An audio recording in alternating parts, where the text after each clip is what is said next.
All right, we're going to go ahead and get started here with our second duel. We're now joined by Kaz Grala, driver of the number 36 Ford, who raced his way into the Daytona 500.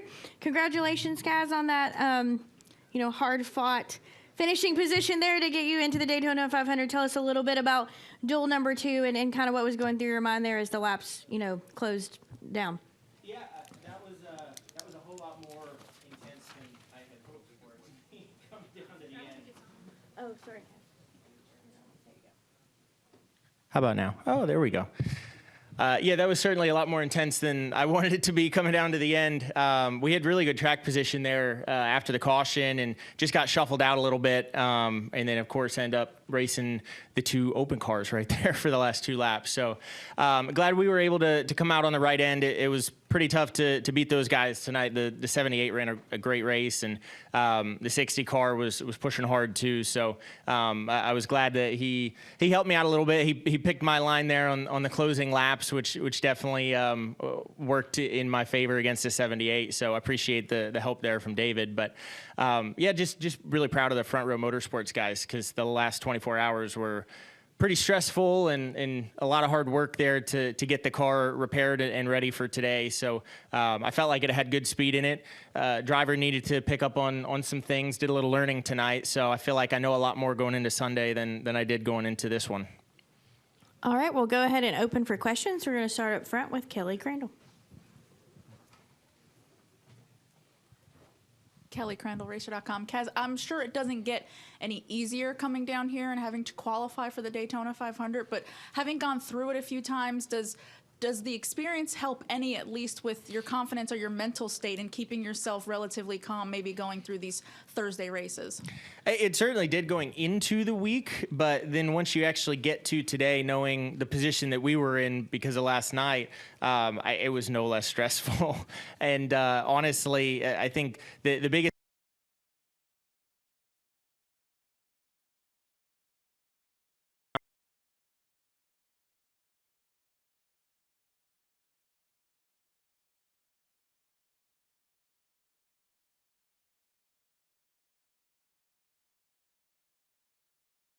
that hopefully something would work out, and sure enough, things played into our favor there, just enough, just by a couple of spots to get there. But yeah, I hope someday to maybe have better Wednesday luck here, because I have not locked in any of my 3 tries. I've had stressful Thursdays, so I look forward to a relaxed Thursday someday in my life, I hope. All right, we'll go to Jacob. Jacob Silman, Raceface Digital. Kaz, we heard the radio transmission in here during qualifying last night. Can you give a little clarity first on what exactly happened and what repairs you guys had to make?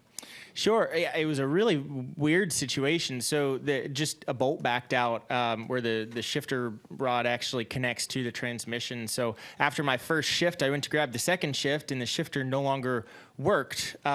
So I tried to unjam it, and it grabbed first gear and over-revved the engine. So really weird situation there. I haven't seen that. But as a result, we ended up having to do an engine swap for today. Obviously, that felt great tonight. So I think we're all set engine-wise. We got the bolt in the transmission, so we're ready to rock and roll now. Did you breathe at all after that last restart until you crossed the line?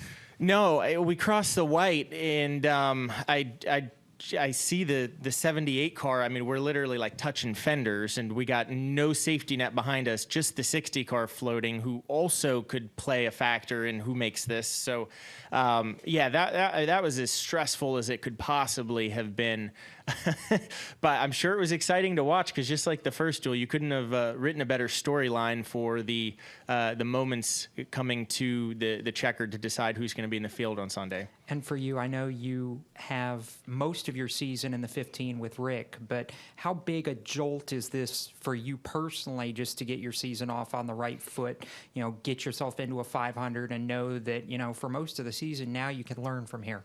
Yeah, absolutely. And I guess everybody's seen it over the years. If you're on the grid, you've got a shot at it when you're here at Daytona. So, I think, like I said, I've got a long list of things to try to clean up between now and the checkered flag on Sunday. But I do think that we've got a shot at it. Why not? And of course, Front Row Motorsports has won the Daytona 500 before. So certainly everybody around me and the equipment under me, I feel is capable of doing it. And it just comes down to trying to execute and do the best job that you can. And maybe you find yourself in that position when the closing laps are here on Sunday. All right. Any questions in the press box? No questions from the press box. All right. Any final questions downstairs? All right. We'll take one final question here in the back. Hello, Lee Mulhern, Full Sail University. Riley Herbst and Ryan Blaney both mentioned that the pushing was a little bit more aggressive during this race. Do you feel like that was due to the new packages on the cars, or?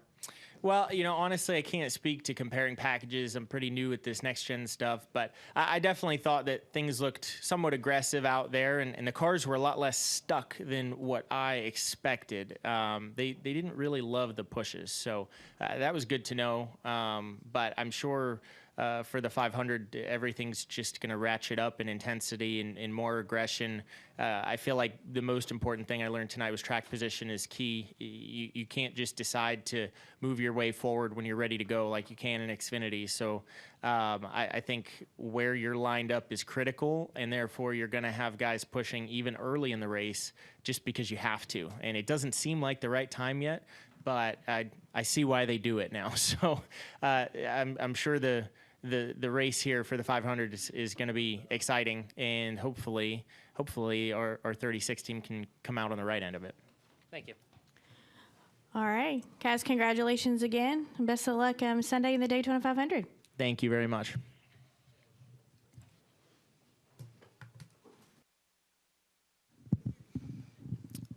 All right. We've now been joined by the winner of the second duel in tonight's race here at Daytona. We're joined by driver of the number 20 DeWalt Toyota for Joe Gibbs Racing, Christopher Bell. Congratulations on that win. Before we go to questions from the media, if you don't mind to take us through those final laps from your seat in the car. Oh, maybe try flipping it on. Can you hear me now? Yes, we can. Okay.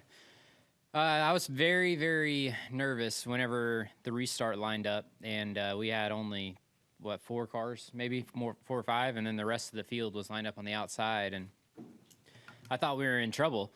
And then, the new Camry really showed its strength with myself, John Hunter, and Denny on the bottom line, being able to, move our way back up forward compared to the Fords on the outside. So that was very rewarding to be able to have that pace and claw back to the front. And then, in the closing laps, I was with Denny, and we had a good line going with myself and John Hunter and Denny all in a row. And then the Fords got a big run on the last lap. And then it was just a matter of Stevie Reeves, my spotter, getting me up to pick up the push from the 21 car. And, then I was able to gain the momentum and get alongside Denny.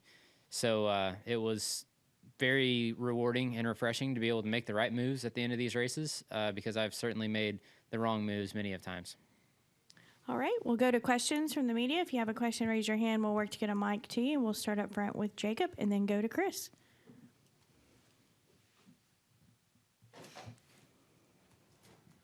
Jacob Zillman, Raceface Digital. Christopher, I know there were those that were already saying doom and gloom about the Toyotas after how bad qualifying was for you guys, but were you guys surprised at the race pace at all, or was this kind of internally what everybody expected out of the duels for Toyota?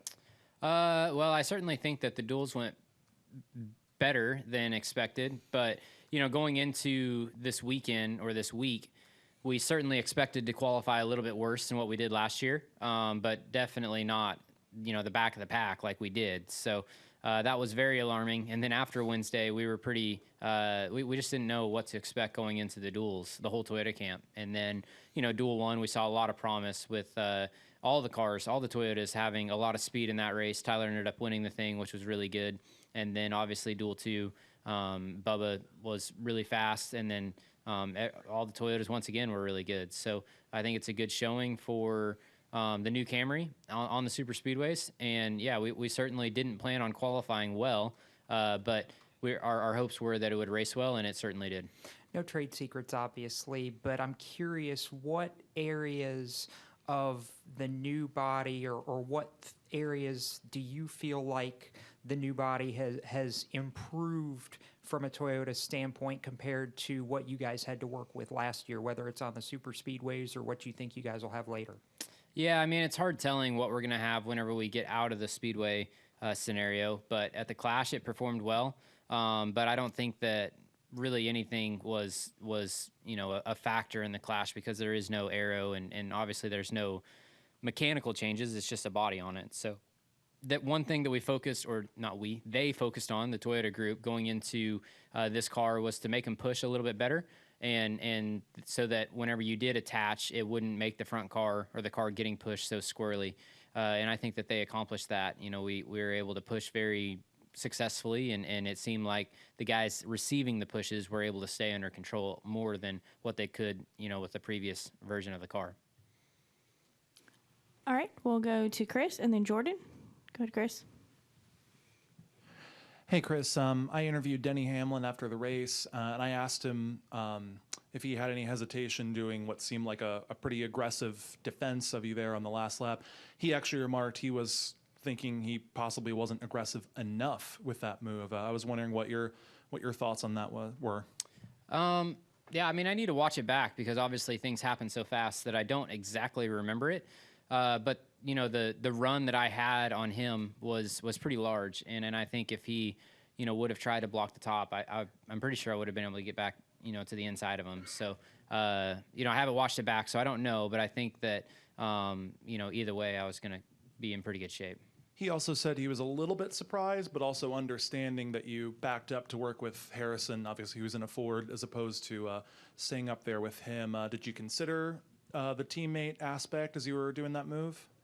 Well, I didn't back up. I didn't purposely lift off the accelerator or anything to harm the 11 car.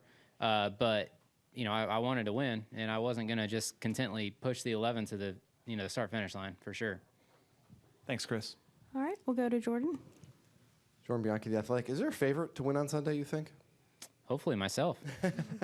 Maybe is it yourself? Is it someone else? Or is it Toyota? I mean, I don't know. It's so hard to pick a favorite whenever you come to the super speedway races, and I think the only way to do that is look back at history. And the history says that there are a couple key players that are at the front of these races, but for whatever reason, the 500 the last couple of years, we've seen a lot of first-time winners and guys that don't win, a lot of the regular season or playoff races outside of the speedway stuff. So I think it's probably too hard to pick a favorite, but certainly the duels showed a lot of good promise for the Toyotas.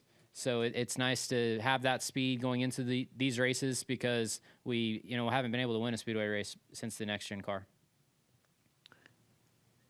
All right, good. Dustin Albino, JSK. Christopher, I know your feelings overall on super speedway racing, but what's it feel like to finally get a win? It feels like I got lucky. But, I mean, it is very rewarding, definitely. And going into this season, one of the things that I told Adam was I wanted to win a speedway race. And I guess this is half of a speedway race. So, but it's a step in the right direction. And hopefully, I really do want to win a points-paying speedway race because I've never done it in my career through Trucks, Xfinity, or the Cup Series.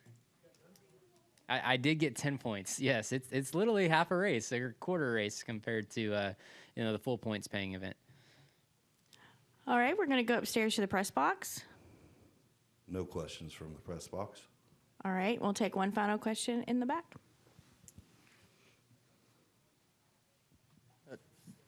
Jonathan Howard on 3 Sports. You and Tyler both kind of sat back in your races and made a last lap pass late. And I think I've seen Denny kind of do the same thing. Is there a different mindset going in where, you want to sit back, but you don't want to get caught in one of those wrecks that happened in both races?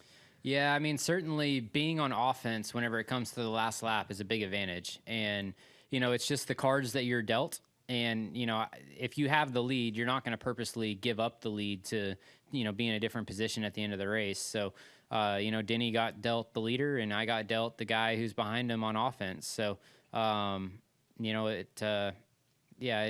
and sometimes the leader wins. If the guys behind him start racing and get side by side, then the leader's in the best spot. But, unfortunately for him and fortunately for me, I was able to be clear and pick up the run from behind, and gave me the momentum to shoot past him. All right, Christopher, congratulations again on that win, and best of luck on Sunday. Thank you.